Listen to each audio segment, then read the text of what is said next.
I discover my daughter's boyfriend was my son who disappeared 22 years ago. And before you think you know how this story ends, let me tell you, the truth was so much more complicated, so much more heartbreaking, and so much more unbelievable than anything you could imagine. Because when I finally pieced together what had really happened, it didn't just change my daughter's life. It shattered everything I thought I knew about my past, my family, and the choices I'd made decades ago. My name is Margaret, and I'm 60 years old. I know what you're thinking. 60-year-old women don't usually star in stories like this. We're supposed to be grandmothers baking cookies, not uncovering family secrets that sound like they came from a soap opera. But life doesn't care about what's supposed to happen. Life has a way of throwing impossible situations at you when you least expect them. Let me start from the beginning, because you need to understand my whole story to grasp just how devastating this discovery was. I had my daughter, Emily, when I was 23 years old. Her father, Robert, was my college sweetheart. We got married young, probably too young, but we were in love and idealistic and thought we could handle anything together. For a while, we were happy. Robert got a job at an accounting firm. I worked as a secretary while taking night classes to finish my degree. Emily was a beautiful baby, healthy and happy, with these bright blue eyes that seem to see right into your soul. We lived in a small apartment in Chicago, nothing fancy, but it was ours. When Emily was 2 years old, I got pregnant again. We hadn't planned it, money was tight, and we were still adjusting to parenthood, but we were excited. Robert talked about having a boy, teaching him to play baseball, taking him fishing. He picked out the name Daniel before we even knew the baby's gender. Daniel was born on a cold February morning in 1987. He had dark hair like his father and the same blue eyes as Emily. He was perfect. For 6 months, everything was perfect. We were a complete family, 2 beautiful children, a small but comfortable home, plans for the future. And then one morning, everything changed. I still remember that day like it was yesterday, even though it's been 38 years. It was August 15th, 1987. I had put Daniel down for his morning nap in his crib. Emily was playing in the living room with her toys. I went to the kitchen to start preparing lunch, just normal daily routine stuff. The apartment was small. I could hear everything from the kitchen. But then I realized something. It was too quiet. Emily had stopped playing, and I hadn't heard Daniel make any sounds. As a mother, you know that silence can be dangerous. I rushed to the nursery, and my heart stopped. The window was open. The crib was empty. Daniel was gone. I screamed. I ran to Emily, asked her if she'd seen anyone, if she'd heard anything. She was only 4 years old. She couldn't really understand what was happening, but she said she'd seen a man at the window. A man she didn't recognize. That's all she could tell me. I called the police immediately, then Robert. The next hours were a blur of questions. Police officers searching the apartment, neighbors being interviewed. The window opened onto a fire escape. Someone could have easily climbed up, opened the window, and taken my baby. The police said it was likely a kidnapping, but with no ransom note, no witnesses except a 4-year-old's vague description of a man, they had almost nothing to go on. They investigated everyone, Robert's co-workers, my classmates, relatives, anyone who might have had access to our apartment or known our routines. Nothing. Daniel had simply vanished. The days after Daniel disappeared were the darkest of my life. I couldn't eat, couldn't sleep. Every time I closed my eyes, I saw his face, heard his laugh, felt the weight of him in my arms. The police kept investigating, but as weeks turned into months with no leads, I could see them losing hope. They still classified it as an active case, but I knew what they were thinking. Without evidence, without witnesses, without a body, Daniel could be anywhere. Or nowhere. Robert couldn't handle it. The stress, the guilt, the constant questions from police and reporters. He started drinking. We started fighting. He blamed me for leaving the window unlocked. I blamed him for not being home that morning. We were destroying each other, and Emily was caught in the middle, a little girl who'd lost her brother and was watching her parents fall apart. 2 years after Daniel disappeared, Robert and I divorced. It wasn't dramatic or angry by that point. We were just empty, hollowed out by grief and exhaustion. He moved to California, remarried a few years later. We stayed in touch because of Emily, but it was always strained, always painful. Every conversation was a reminder of what we'd lost. I threw myself into being the best mother I could be to Emily. She was all I had left, and I was determined not to lose her too. I finished my degree, got a better job, moved us to a nicer apartment. On the outside, we looked like we were moving on. But inside, I never stopped thinking about Daniel. Never stopped wondering if he was alive, if someone was taking care of him, if he remembered me at all. For 22 years, I carried that pain. I never forgot Daniel's birthday. Every August 15th, I would light a candle and sit alone in my room, looking at the few photos I had of him. A 6-month-old baby frozen in time while I aged and Emily grew up and life continued without him. Emily knew about her brother, of course. She had vague memories of him, mostly just impressions of a baby in the house. As she got older, she'd ask questions sometimes, and I'd tell her what I could. But it was hard for her to mourn someone she barely remembered. To her, Daniel was more of a sad story than a real person. Now, let me fast forward to 6 months ago. Emily is 37 years old now, successful, beautiful, working as a marketing director for a tech company. She'd had a few serious relationships over the years, but nothing that led to marriage.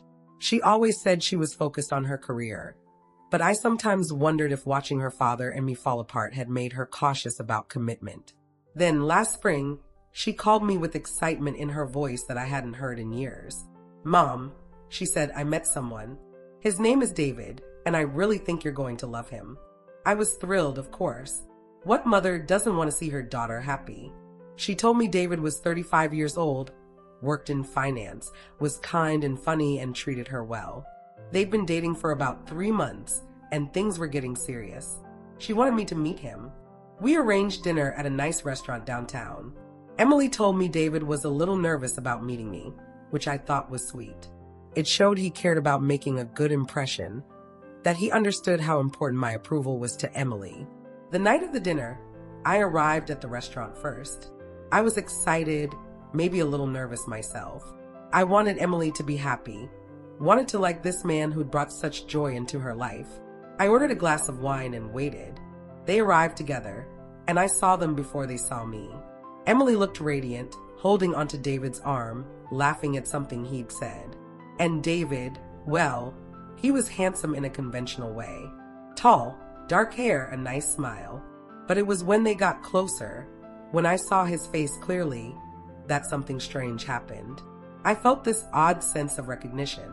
Not like I'd met David before, but like there was something familiar about him that I couldn't quite place.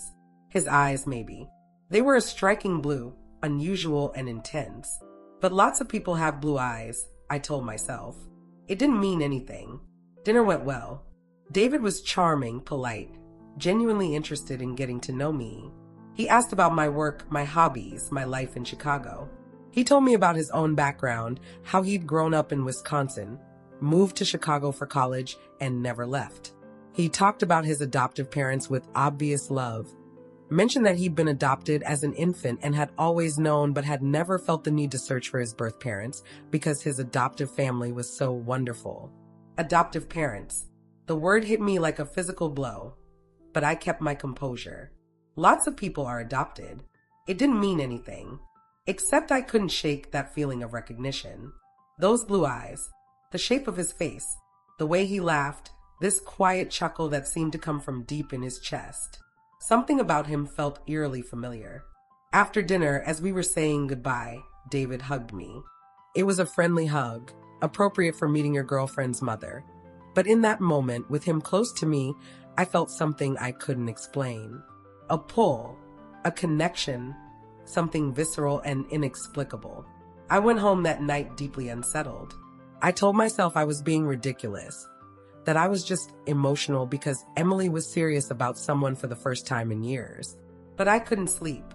I kept thinking about David, about those blue eyes, about him being adopted. The next morning, I did something I'm not proud of. I looked David up online, social media, professional profiles, anything I could find. I learned his full name was David Mitchell, that he worked for an investment firm downtown, that his adoptive parents James and Carol Mitchell lived in Madison, Wisconsin. And then I found something that made my blood run cold. David's birthday, listed right there on his Facebook profile, which was public. August 15th, 1987. August 15th, the day Daniel was taken. 1987, the year Daniel was taken. I sat at my computer, staring at that date, my hands shaking. It could be a coincidence. There were probably thousands of babies born on that day. Being adopted and having the same birthday as my missing son didn't mean anything. But those eyes, that face, that inexplicable feeling of recognition. I spent the next week in a state of barely controlled panic. I couldn't tell Emily what I was thinking. It was too insane, too impossible. Can you imagine that conversation? "Hey, honey, I think your boyfriend might be your brother?" She'd think I'd lost my mind. And maybe I had. Maybe grief and loneliness had finally broken something in my brain, making me see connections that didn't exist. But I couldn't let it go. I started researching, trying to find any information about David's adoption. Adoption records are sealed in most states, especially from that era, but I called the police department in Chicago, asked if they could look into it. I explained who I was, reminded them about Daniel's case, told them about David's birthday and adoption. The detective I spoke with was sympathetic, but cautious. "Ma'am," he said, "we get calls like this sometimes. Parents of missing children who think they found them. Usually, it's just wishful thinking. But I'll look into it, okay? Give me some time." Time? I'd already waited 22 years. What was a little more time? Meanwhile, Emily and David's relationship was progressing. She brought him to family gatherings. He came to my house for dinner. And every time I saw him, that feeling of recognition grew stronger. The way he tilted his head when he was thinking, the same way Robert used to. The way he drummed his fingers when he was nervous, a gesture I'd seen in photos of my father. Little mannerisms that seemed to echo my family, my genes, my lost son. I started having dreams about Daniel. Not memories of him as a baby, but dreams where he was grown up, where he looked exactly like David. Where he called me mom and I held him and cried. I'd wake up from these dreams sobbing, confused, desperate for answers. 2 months after I first met David, the detective called me back. "Mrs. Anderson," he said, "I've been looking into David Mitchell's adoption, and I think you need to sit down for this." My heart was pounding so hard I thought it might burst. "What did you find?" David was adopted through a private adoption in August of 1987. The adoption was arranged by a lawyer named Richard Hendricks, who's since passed away. The records are sealed, but I was able to get some information through official channels. The baby was supposedly surrendered by a single mother who wanted to remain anonymous. "That doesn't match Daniel's case," I said, trying to keep the disappointment out of my voice. "No," the detective said slowly. "It doesn't. But here's the thing. I started digging into Richard Hendricks' history. Turns out he was investigated several times for arranging illegal adoptions. Nothing was ever proven. He was too careful. But there were suspicions that he was involved in a black market baby ring, taking infants from vulnerable situations and selling them to wealthy couples who couldn't adopt through legal channels. I couldn't breathe. "Are you saying?" "I'm saying it's possible that David wasn't legally adopted. It's possible he was stolen and sold. And given his birthday, given his physical description, it's possible he's your son. But how do we know for sure?" I asked. "DNA test," he said. "If you can get David to agree to a DNA test, we can know definitively. But Mrs. Anderson, you need to be careful about how you approach this. If you're wrong, you could destroy your daughter's relationship and traumatize an innocent man. And if you're right, well, the truth is going to be devastating for everyone involved." He was right, of course. But how could I not pursue this? How could I live with the possibility that my daughter was dating my son, that my missing baby was right in front of me, and do nothing? I spent days agonizing over what to do. I couldn't tell Emily, not yet, not without proof. But I needed that DNA test. I needed to know for sure. I decided to approach David directly. I invited him to coffee. Just the two of us, told him I wanted to get to know him better without Emily there. He agreed enthusiastically, said he was glad I wanted to spend time with him. We met at a quiet cafe downtown. We talked about normal things at first, his work, his hobbies, his plans with Emily. And then, when I couldn't wait any longer, I took a deep breath and said, "David, I need to ask you something. And I need you to hear me out before you react." He looked concerned but nodded. "Of course, what is it?" I told him everything. About Daniel, about the kidnapping, about the date coincidence, about Richard Hendricks and the illegal adoption suspicions. I watched his face as I talked, saw confusion give way to shock, then disbelief, then something else. Fear maybe, or recognition. When I finished, there was a long silence. David stared at his coffee cup, not looking at me. Finally, he said, "You think I'm your son?" "I think it's possible," I said carefully. "And I think we need to know for sure. For everyone's sake." He looked up at me then, and there were tears in his eyes. Those blue eyes that haunted me. "I've always known I was adopted," he said quietly. "And I've always wondered about my birth parents. But I never imagined, I never thought." He stopped, unable to continue.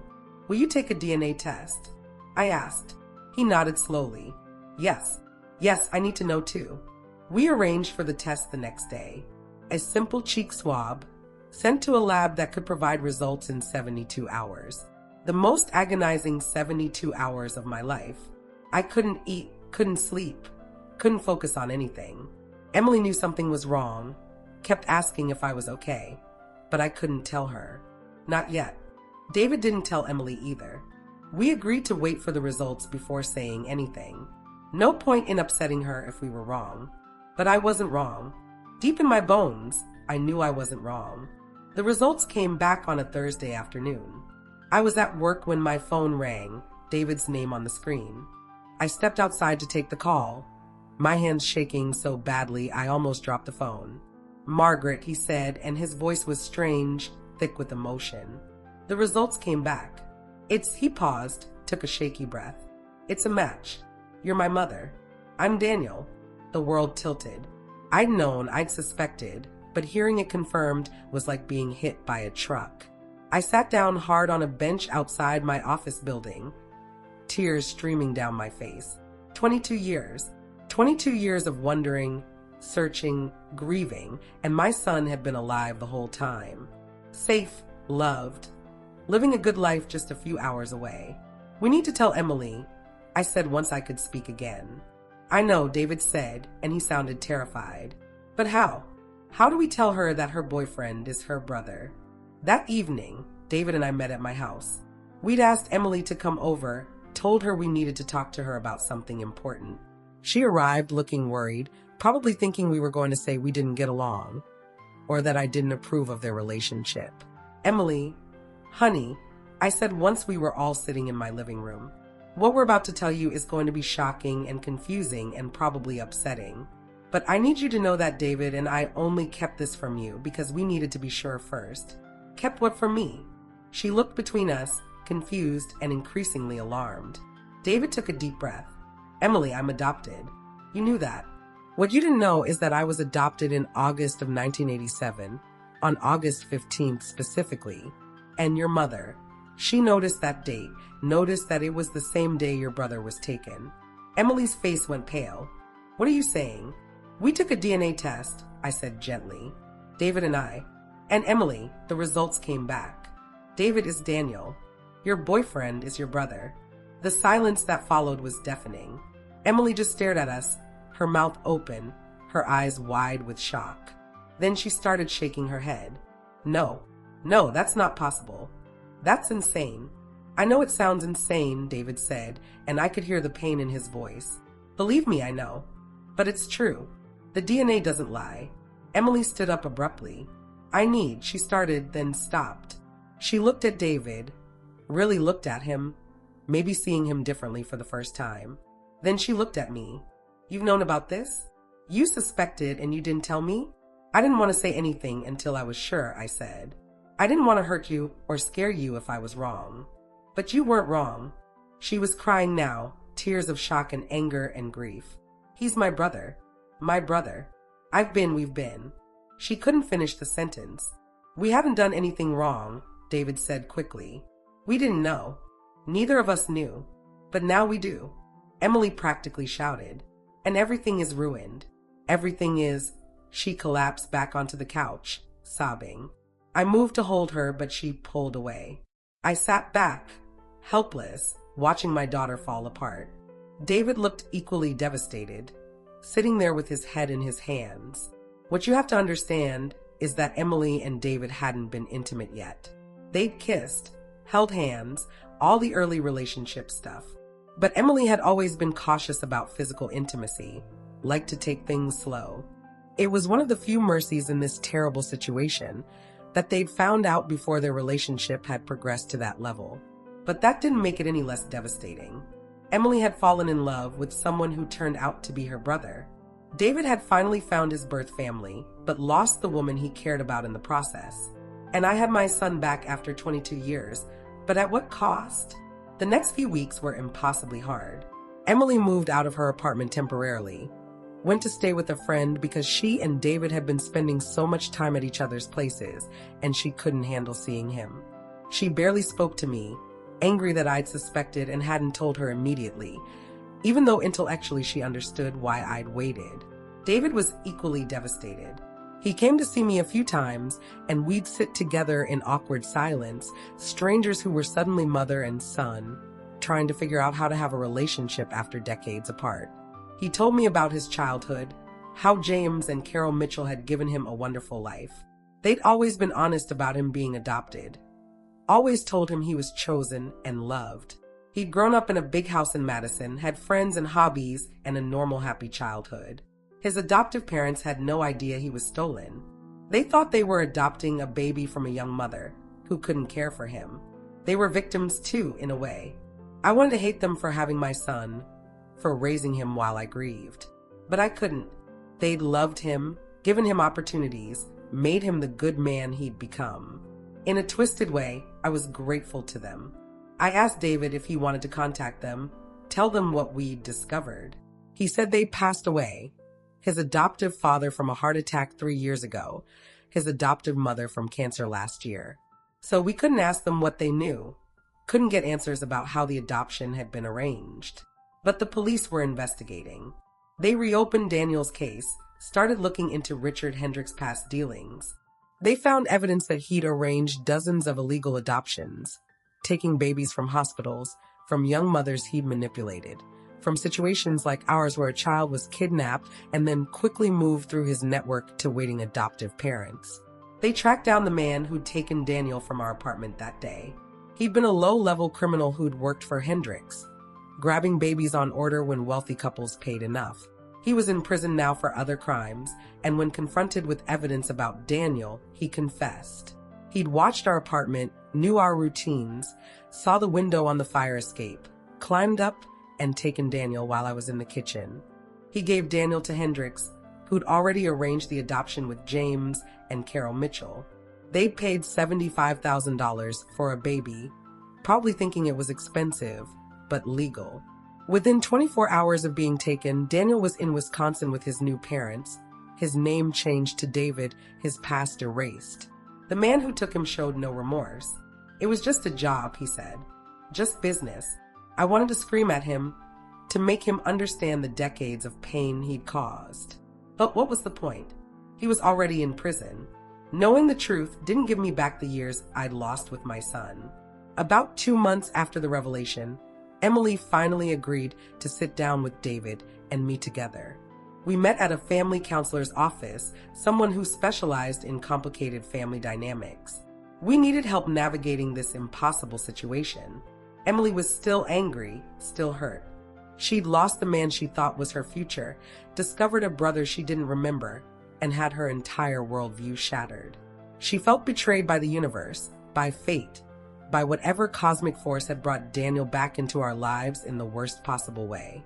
But slowly, over weeks of counseling and painful conversations, we started to heal. Emily began to see David as her brother, not as her ex-boyfriend. It was hard, she admitted. She couldn't just turn off her feelings. But she was trying. David and I worked on building a mother-son relationship. He started calling me Mom, hesitantly at first, then more naturally. I told him stories about his first 6 months of life, showed him the few photos I had.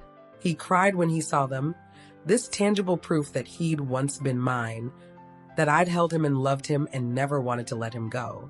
We had to tell Robert, Emily's father. That was another difficult conversation. Robert flew in from California, and when he saw David, when he realized his son was alive and standing right in front of him, he broke down completely. They're building a relationship now, too. Father and son reunited after so many years. It's been 6 months since we discovered the truth. 6 months of therapy, tears, difficult conversations, and slow healing. Emily is doing better, dating someone new, someone who definitely isn't related to her. She and David have a good sibling relationship now, though it's still sometimes awkward given their history. David and I see each other regularly. We're making up for lost time, learning about each other, building the relationship we should have had all along. He calls me every Sunday. We have dinner together once a week. It's not the same as having raised him, as being there for all his milestones and struggles and triumphs. But it's something. It's more than I ever thought I'd have. Sometimes I think about how close we came to never knowing. If Emily had dated someone else, if I hadn't noticed the date coincidence, if I dismissed that feeling of recognition, David would have gone his whole life never knowing he was kidnapped, never knowing his birth family. And I would have died never knowing my son was alive, and well, and living just a few hours away. It's strange how life works sometimes. How tragedy and miracle can be so intertwined. I got my son back, but in the process, my daughter lost her boyfriend. We gained a family member, but lost the relationship we thought we had. Nothing is simple. Nothing is clean. It's messy and complicated and sometimes unbearably painful. People ask me if I'm happy about finding Daniel. And the truth is, I don't know how to answer that. Am I grateful he's alive? Absolutely. Am I thrilled to have him in my life? Yes. But am I happy about the circumstances, about the pain it caused Emily, about the years we lost? How could I be? What I am is thankful. Thankful that despite everything, despite the impossibility and the pain and the complicated mess of emotions, my family is together again. Emily has her brother back. I have my son. Robert has his son. We're not whole. We can never be whole after so much loss and trauma, but we're healing. David told me recently that he's glad. He knows the truth. Even though it cost him his relationship with Emily, even though it turned his understanding of his own life upside down, he's glad. Because now he knows where he came from. He knows he was wanted, that he was loved, that someone searched for him for 22 years and never gave up hope. And maybe that's the real lesson here. That truth matters, even when it's painful. That family matters, even when it's complicated. That love persists, even when it's tested in impossible ways. I look at David now, this man who is my son, and I see echoes of the baby I lost. I see Robert in his face, my father in his gestures, myself in his eyes. He's living proof that miracles can happen, that sometimes the impossible becomes reality, that even after 22 years, lost children can come home. But I also see the life he lived without me, the experiences and memories and relationships that shaped him into who he is. And I'm grateful for that too. Grateful to James and Carol Mitchell for loving him, for giving him a good life, for being the parents he needed when I couldn't be there. This isn't a fairy tale ending. There's no magic resolution that makes everything perfect. Emily is still processing trauma. David is still figuring out his identity. I'm still grieving the years we lost. We're all still healing, but we're doing it together. As a family. A strange, complicated, imperfect family that was torn apart by crime and brought back together by an impossible coincidence. Or maybe not a coincidence. Maybe it was fate, the universe's way of correcting a terrible wrong, of giving us a second chance. I don't know. What I do know is that my son is alive. My daughter is strong. And despite everything, despite all the pain and confusion and impossibility of it all, we're going to be okay. Because that's what families do. They survive. They adapt. They love each other through the hardest times. And eventually, with time and patience and grace, they heal. My name is Margaret. I'm 60 years old. And I discovered my daughter's boyfriend was my son who disappeared 22 years ago. It's the most impossible, painful, miraculous thing that's ever happened to me. And I wouldn't change a single moment of it because it brought my baby home.